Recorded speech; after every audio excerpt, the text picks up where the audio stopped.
Hai Sobat Belajar semuanya, Assalamualaikum warahmatullahi wabarakatuh. Jumpa lagi dengan saya Kak Ridwan dalam pembahasan materi di sekitar peranan tokoh-tokoh nasional dan daerah dalam memperjuangkan kemerdekaan. Nah, pastinya banyak yang bisa kita dapatkan ya, hikmah dari kiprah perjuangan para tokoh yang kita akan bahas pada pertemuan kali ini. Di antaranya kita akan bahas 3 tokoh penting dalam masa pergerakan nasional nih Sobat Belajar, yang bisa jadi motivasi bagi kita sebagai generasi penerus dalam mengisi kemerdekaan. Nah, sengaja kakak memberikan tema pada kesempatan kali ini dengan sebutannya Sang Pelopor. Nah, dari penggunaan tema Sang Pelopor ini ya, kakak bisa membayangkan ya, kamu semua bisa juga gitu ya, membayangkan siapa saja ya tokoh-tokoh yang kita akan bahas. Kok bisa ya mereka-mereka ini akan dijadikan sebagai figur-figur yang mempelopori bagi munculnya pergerakan nasional. Sang Pelopor, tokoh-tokoh nasional di Indonesia maupun di daerah yang memperjuangkan kemerdekaan. Gimana? Sudah siap ya Sobat Belajar? Sang Pelopor, peranan tokoh nasional dan daerah dalam memperjuangkan kemerdekaan. Di antara Sobat Belajar semua, ayo, siapa yang lahirnya bulan Januari? Loh, emang kenapa, Kak? Karena bulan Januari ini ada tokoh pelopor yang kita bahas pada kesempatan kali ini yang bertepatan dengan bulan kelahiran tokoh tersebut ya. Siapa? Yaitu Dr. Wahidin Sudirohusodo yang lahir pada bulan Januari loh Sobat Belajar. Wah, gimana tuh Sobat Belajar? Mudah-mudahan jadi sebuah inspirasi juga ya buat kita nih, agar bisa mencontoh dan meneruskan perjuangan para tokoh ini. Kemudian kalau berbicara tokoh-tokoh yang kita akan bahas sebagai pelopor perjuangan pergerakan nasional, tidak terlepas dari aspek yang satu ini nih Sobat Belajar. Kalau melihat ya, seragam dari profesi di depan ini langsung kebayang ya, para tenaga medis, dokter. Siapa di antara kamu nih Sobat Belajar, walaupun sekarang kamu semua duduk di kelas 11 IPS ya, adik-adik Pak Ridwan, tapi kakak yakin ya, waktu zaman masih kecil ya, mungkin ada sebagian dari kamu yang pernah bercita-cita jadi seorang dokter. Nah, hubungannya apa Kak? Ya karena tokoh-tokoh para pelopor pergerakan nasional kita yang sedang kita bahas nih, kebanyakan adalah profesinya seorang dokter. Siapa sih di antara kamu yang pernah bercita-cita jadi dokter ya pada waktu masih kecil? Wah, kakak sih pernah sih, kebayang ya. Zaman waktu masih kakak kecil tuh pengen banget. Nah, beliau-beliau ini, Dr. Wahidin Sudirohusodo, dokter, Dr. Sutomo, dokter, dan Dr. Cipto Mangunkusumo. Jadi ternyata peranan dokter-dokter Indonesia tidak hanya bergerak dalam bidang medis, kesehatan loh Sobat Belajar. Justru mereka-mereka bergerak secara nasional dan tonggak bagi lahirnya kebangkitan rasa nasionalisme. Membanggakan bukan bahwa para dokter Indonesia justru berperan bagi lahirnya kebangkitan nasional di Indonesia. Keren ya Sobat Belajar? Siapa sih di antara kamu semua yang suka menolong sesama? Penting loh Sobat Belajar ya, sebagai bagian dari masyarakat yang wajib ya menanamkan sikap kepedulian ya, sikap yang namanya tenggang rasa dan juga perhatian terhadap masalah-masalah yang ada di sekitarnya. Kepedulian kita terhadap kondisi masyarakat begitu penting. Nah, tidak kalah juga peran para dokter tersebut dalam membantu sesama. Konon, berdasarkan sumber-sumber sejarah, dokter-dokter yang sempat tadi kita sebut di awal, Dr. Wahidin Sudirohusodo, Dr. Sutomo, bahkan Dr. Cipto Mangunkusumo dikenal sebagai pribadi-pribadi yang sangat bijaksana, dan peduli serta memiliki kepekaan yang tinggi dalam kehidupan sosial mereka. Sikap kepedulian mereka terhadap masyarakat begitu tinggi diwujudkan loh ketika para dokter tersebut mendapatkan julukan sebagai dokter rakyat. Mengapa ya dapat julukan dokter rakyat? Ya karena salah satunya mereka sangat peduli terhadap kondisi rakyat. Bahkan dari para dokter tersebut, dari para dokter tersebut ya Sobat Belajar, sering mendarmakan yang namanya bakti mereka bagi kesehatan rakyat tanpa dipungut biaya. Jadi ini yang bisa kita contoh ya, semangat mengabdi kepada rakyat. Jadi tidak heran mereka mendapatkan gelar dokter rakyat. Apa sih yang kamu ketahui Sobat Belajar di sekitar Hari Kebangkitan Nasional? Kalau melihat tanggalnya ya, diperingati setiap tanggal 20 Mei. Tetapi di balik itu, apa yang kamu tahu ya Sobat Belajar, mengapa Hari Kebangkitan Nasional jatuh pada tanggal 20 Mei ya? Siapa yang kenal dengan simbol ini Sobat Belajar?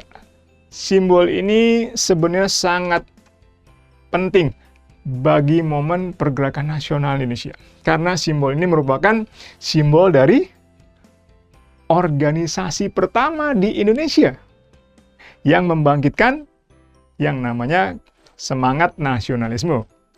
Apalagi kalau bukan organisasi, betul, Budi Utomo. Kira-kira Sobat Belajar, apa peran dan kiprah para tokoh dari pergerakan nasional tersebut ya bagi perjuangan bangsa Indonesia mencapai kemerdekaan? Ini yang kita akan bahas dalam kesempatan kali ini. Trio dokter yang sangat peduli dengan rakyat dan berperan sebagai pelopor pergerakan nasional. Bagaimana sih kiprah mereka? Ini yang kita akan bahas. Tentunya udah nggak sabar ya. Pokoknya kalian tetap semangat. Jangan lupa giat belajar dan berlatih, karena belajar sekarang mudah. Ayo belajar! Jangan lupa belajar, karena sekarang belajar itu mudah. Ayo belajar! Baik Sobat Belajar semuanya, kita lanjut ya pembahasan mengenai kiprah para tokoh nasional kita nih. Trio dokter tadi di masa pergerakan nasional dan upaya menumbuhkan semangat nasionalisme di Indonesia. Berawal dari suatu kondisi ketika di Indonesia mulai diterapkan sebuah kebijakan yang kakak yakin Sobat Belajar sudah tahu semua nih. Apa itu? Kebijakan politik etis yang diresmikan pada tahun 1901 ya. Kalau dilihat tahunnya Sobat Belajar, ini awal abad 20. Kakak yakin Sobat Belajar pasti tahu ya tokoh di balik politik etis. Siapa lagi kalau bukan Theodor van de Venter. Van de Venter dikenal sebagai orang Belanda yang peduli terhadap kondisi rakyat Indonesia. Beliau sendiri beraliran liberal, sedikit sosialis karena memperjuangkan nasib dan kondisi rakyat jajahan. Jadi melalui tulisannya, Van de Venter menghendaki agar pemerintah Belanda membayar hutang budi kepada rakyat yang sudah begitu besar memberi sumbangsi kepada kebesaran kerajaan Belanda. Nah, sudah saatnya kalau menurut Van de Venter, pemerintah Belanda membayar balas budi rakyat dengan melaksanakan program politik etis. Politik balas budi. Seperti yang Sobat Belajar tahu ya, isi dari politik etis ada 3 butir ya. Betul nggak Sobat Belajar? 1, edukasi. Yang kedua, irigasi. Dan yang ketiga, emigrasi. Atau kalau kita nyebutnya mungkin sekarang transmigrasi antar pulau. Dari Pulau Jawa khususnya disebar ya, Sobat Belajar, ke berbagai pulau lain. Apa kaitannya Kak? Wah tentunya seperti yang Sobat Belajar tahu, akibat dari politik etis yang diselenggarakan pemerintah Belanda mulai sejak tahun 1901 melahirkan sesuatu yang sangat positif. Salah satunya ya, karena politik etis yang paling berdampak buat rakyat hanya salah satunya saja, yaitu dalam bidang edukasi atau dalam bidang pendidikan ya Sobat Belajar. Apa tuh? Yuk kita kembangkan. Dalam bidang edukasi Sobat Belajar akan melahirkan pengaruh dan dampak lahirnya elit modern. Kak, elit modern itu apa sih Kak? Elit modern Sobat Belajar adalah golongan terpelajar yang merupakan hasil pendidikan modern.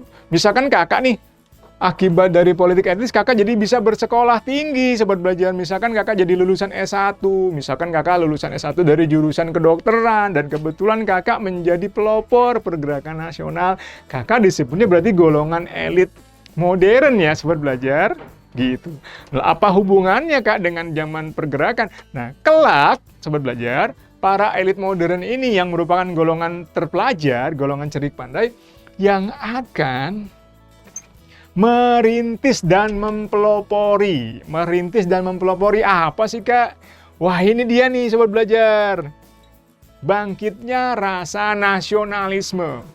Masih ingat paham nasionalisme? Paham yang menjunjung tinggi persatuan dan kesatuan, cinta tanah air dan bangsa, sehingga ini sangat menjadi penting di masa-masa ketika bangsa kita sedang dijajah oleh bangsa Barat. Bangkitnya kembali rasa nasionalisme, persatuan dan kesatuan nasional yang dirintis oleh golongan terpelajar tersebut.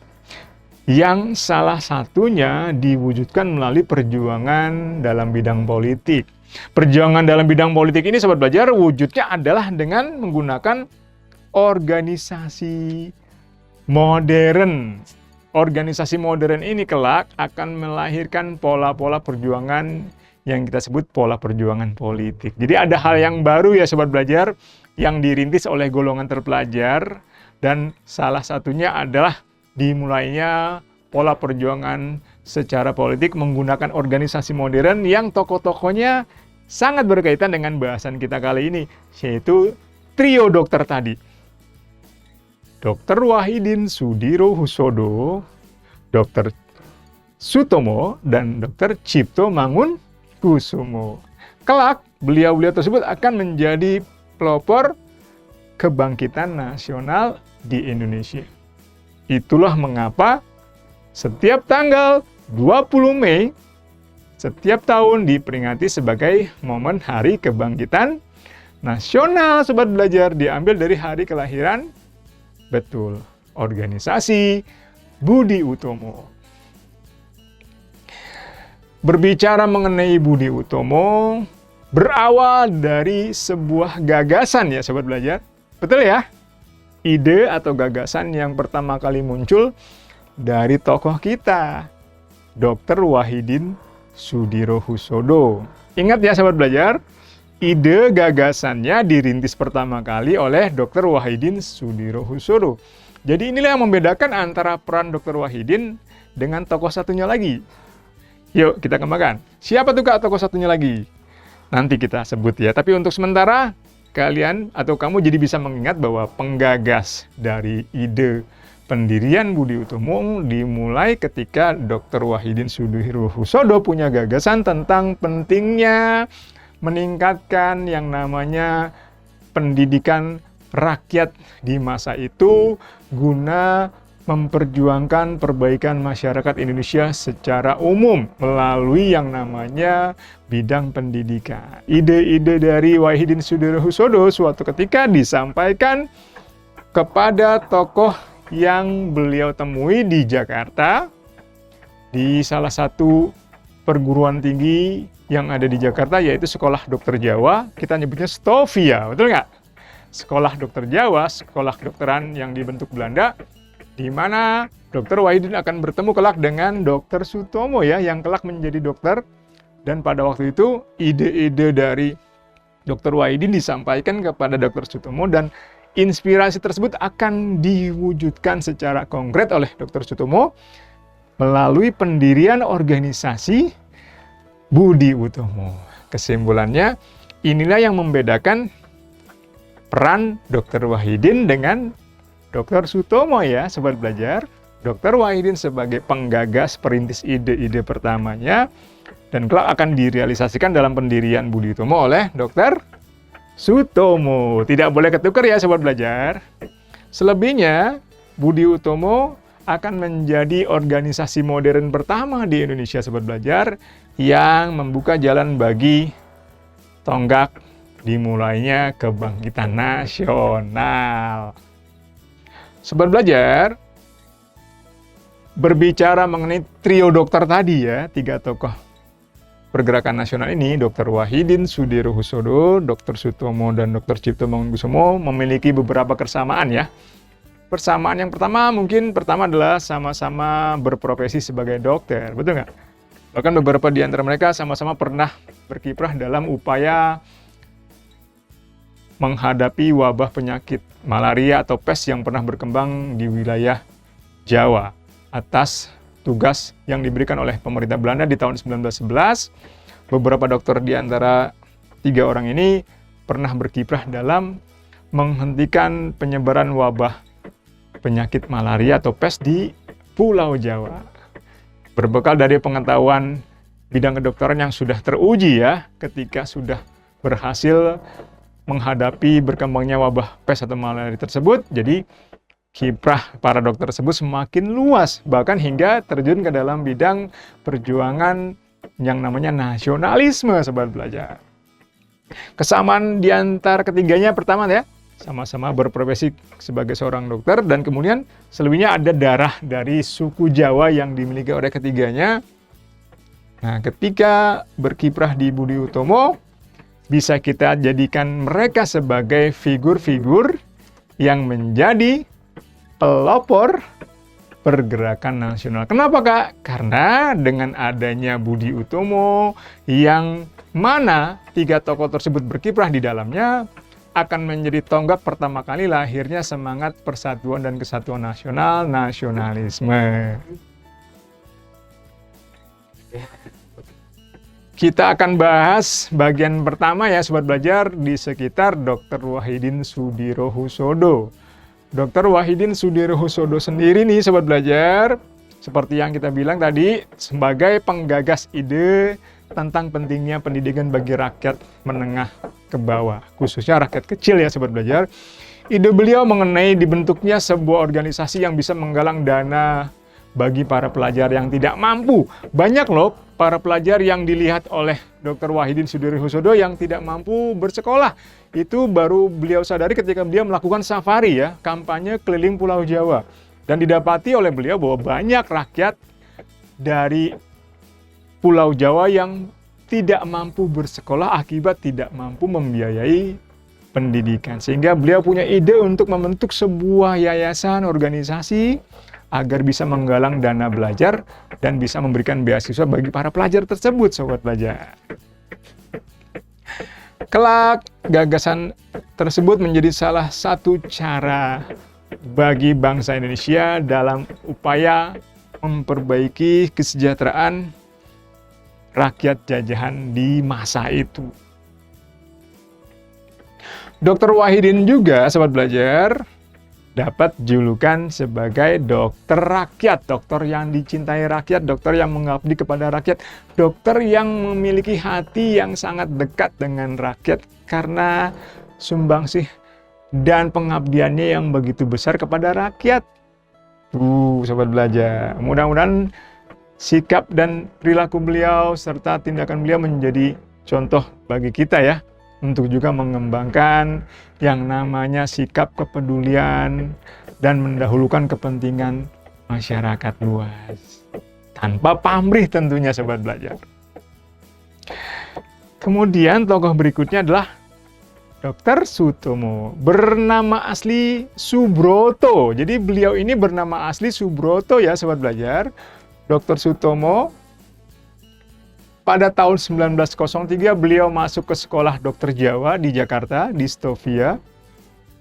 Kemudian di tahun 1908 setelah bertemu dengan Dr. Wahidin Sudirohusodo, beliau terinspirasi untuk mendirikan organisasi yang bernama Budi Utomo. Dr. Sutomo juga sobat belajar pernah berkiprah di masa ketika terjadi pandemi ya, wabah penyakit malaria atau pes yang pernah terjadi di wilayah Jawa Timur di Malang. Atas perintah dari pemerintah Belanda di Indonesia, Dr. Sutomo akhirnya juga berperan dalam penanganan wabah pes atau malaria di masa itu. Di tahun 1924 ya, Dr. Sutomo juga mendirikan yang namanya Indonesia Studi Club atau Studi Club Indonesia, disingkat ISC. Dan beliau juga berhasil mengembangkan yang namanya aspek-aspek di bidang pendidikan dasar bagi rakyat dengan berhasil mendirikan sekolah kerajinan, ya, sekolah tenun rakyat.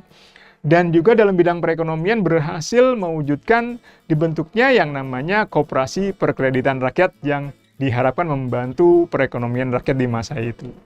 Jadi peran beliau jadi sangat besar ya Sobat Belajar. Apalagi yang bisa kita ambil dari yang namanya hikmah perjuangan Dr. Sutomo, yaitu ketika akhirnya di tahun 1931 beliau mendirikan yang namanya Persatuan Bangsa Indonesia sebagai pengganti dari Indonesia Study Club tadi Sobat Belajar. Dan kelak pada tahun 1935 ya, Persatuan Bangsa Indonesia dan Budi Utomo melebur disatukan dalam sebuah partai politik. Namanya adalah Parindra, Partai Indonesia Raya Sobat Belajar. Di masa-masa terbentuknya Parindra itulah kiprah Dr. Sutomo mulai lebih berfokus pada perjuangan diplomasi politik bangsa Indonesia yang juga masuk ke dalam tuntutan di parlemen Volkskrant yang didirikan oleh pemerintah Belanda di Indonesia Sobat Belajar. Jadi bisa kita lihat ya, arah perjuangan Dr. Sutomo berubah sedikit dari yang namanya corak pendidikan, lama-kelamaan berkembang mulai terjun ke dalam bidang politik yang kaitannya dalam memperjuangkan kemerdekaan Indonesia Sobat Belajar. Tokoh ketiga Sobat Belajar yaitu Dr. Cipto Mangunkusumo. Dr. Cipto Mangunkusumo dikenal sebagai orang yang sangat berani, tegas. Kalau mungkin bahasa kita mungkin beliau disebut sebagai orang yang kritis, radikal. Radikal dalam arti positif ya Sobat Belajar. Tegas menentang penjajahan, berani mengkritik pemerintah Belanda. Saking beraninya beliau mengkritik Belanda, jadi disorot oleh pemerintah Belanda karena dianggap berbahaya.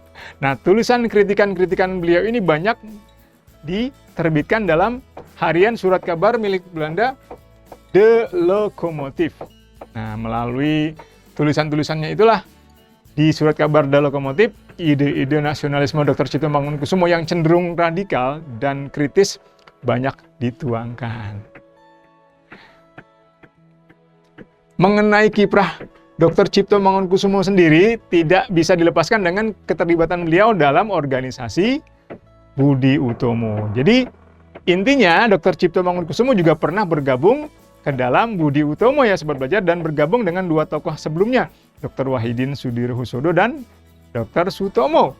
Tetapi dalam perkembangannya Dr. Cipto Mangunkusumo akhirnya memiliki visi dan misi yang berbeda dengan visi dan misi Budi Utomo. Sehingga pada akhirnya di tahun 1908, Dr. Cipto Mangunkusumo keluar atau menyatakan keluar dari Budi Utomo karena tidak sejalan pemikiran visi dan misinya antara pemikiran yang namanya Dr. Cipto Mangunkusumo yang kritis dengan visi perjuangan Budi Utomo yang dianggap terlalu moderat. Dan kelak dalam perkembangannya Dr. Cipto Mangunkusumo akan mengembangkan yang namanya sikap perjuangan non-kooperatifnya melalui pendirian organisasi baru dengan dua teman lainnya. Apa ya kira-kira organisasi yang dimaksud? Pasti Sobat Belajar tahu nih. Setelah beliau keluar dari Budi Utomo, akhirnya Dr. Cipto Mangunkusumo bergabung dengan dua sahabatnya, yaitu Suwardi Suryaningrat dan juga seorang Indo-Belanda, Douwes Dekker, dalam sebuah organisasi yang kita kenal dengan Indisi Party. Nah, kelak tiga tokoh tersebut, Cipto Mangunkusumo, Suwardi Suryaningrat, dan Doosdeker dikenal dengan sebutan tiga serangkai dan berhasil mendirikan yang namanya organisasi Indisi Party. Wah, pasti sobat belajar tahu ya, Indisi Party organisasi politik pertama. Kakak ulang ya, Indisi Party adalah organisasi politik pertama di Indonesia, sobat belajar. Kalau mengenai Budi Utomo tadi adalah organisasi modern pertama. Jadi kita sebut bukan Budi Utomo organisasi politik pertama, melainkan Indisi Party. Kenapa Kak Indisi Party dianggap sebagai organisasi politik pertama? Karena merupakan organisasi pertama di Indonesia yang memperjuangkan asas persatuan secara nasional. Loh Kak, memangnya Budi Utomo belum ya Kak?